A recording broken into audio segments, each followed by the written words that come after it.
here? Yes.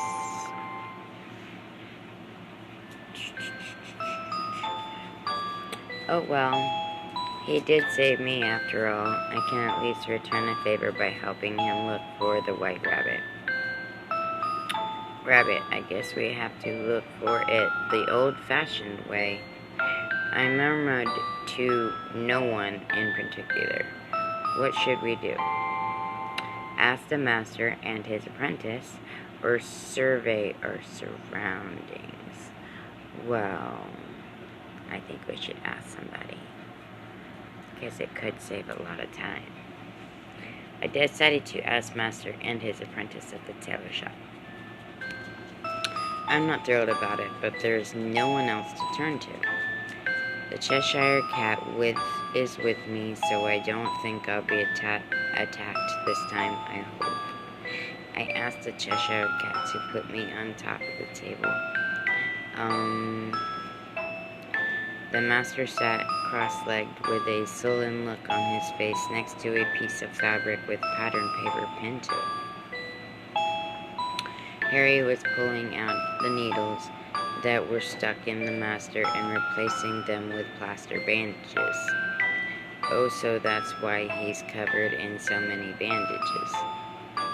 Alice? Harry raised his head happily as if nothing had happened earlier. At least act like you feel bad. What's wrong? Did something happen? I watched his nose wiggle again as I approached him cautiously. Have you seen a white rabbit? When he heard me say that, the master immediately looked away. Oh, I haven't seen him. Harry shook his head restlessly and peered at the master's face. Have you, master? What? No, I don't know. But don't you just look away? Didn't. When I pointed that out, the master avoided meeting my gaze. I did nothing of the sort. The master's eyes occasionally drifted toward the fabric next to him, a fact that did not go unnoticed by me. Is there something special about this fabric? I stepped closer to the fabric. Don't. The freshly removed needles the hedgehog held in his hand jammed into the master's head when the master rose his feet. Ouch. You shouldn't move around so much, master. I looked at the fabric off to the side.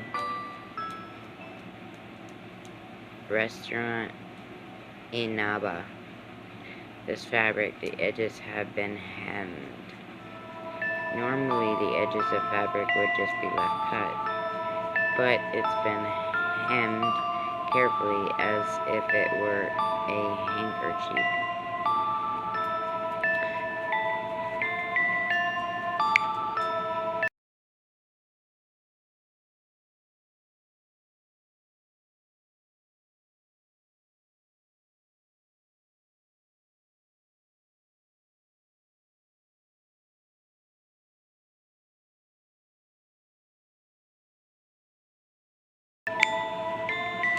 Upon closer inspection, the corner of the white fabric and the embroidered letters in gold thread.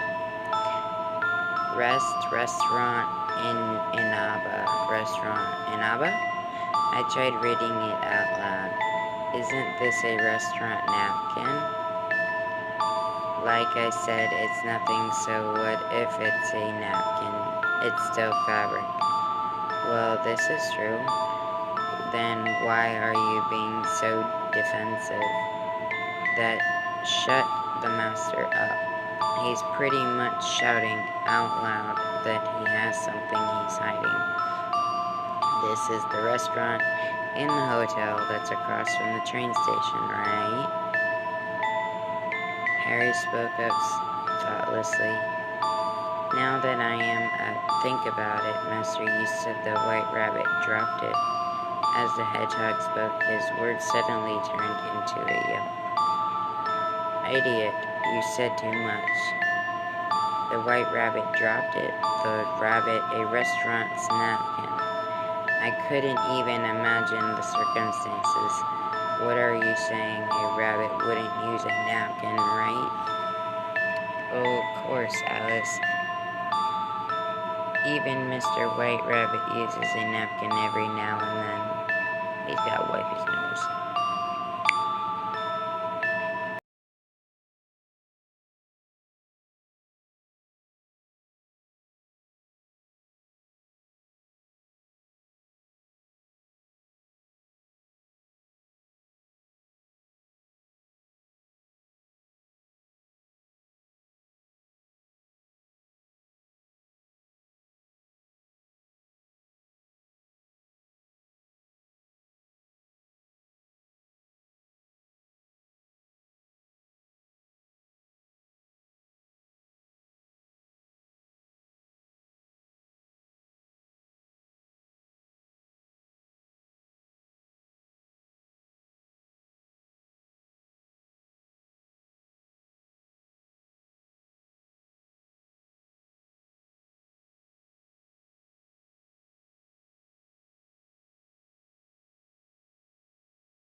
Are you sure? Of course, he's very particular about his appearance. Master tailors his clothes too. Harry puffed up his chest proudly. Clothes. I looked back at the hedgehog, confused. Harry twitched his nose, a blank expression on his face. Wait a minute. Perhaps this white rabbit we're looking for isn't it the tiny woodland creature I've been imagining?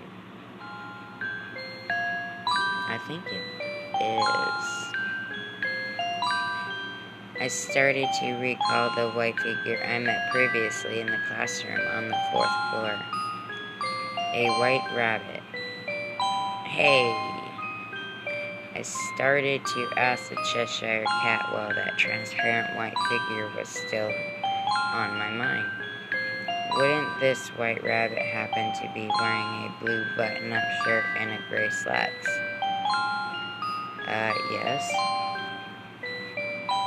I met that person on the 4th floor. He disappeared, though.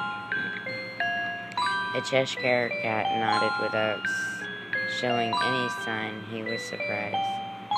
That was just a remnant. They're rather unstable. Huh? What do you mean? I asked the Cheshire Cat, but he just grinned and remained silent. I see. If that person is the White Rabbit, then it's not unthinkable that he would drop his napkin. The White Rabbit dropped this napkin, didn't he? I stared into the master's eyes. I found this. The master stood up at once. The hedgehog, who was hunched over and still sticking bandages on the master, let out a scream as he fell over. The master stood in front of the napkin, placed his arms on his hips, and continued talking.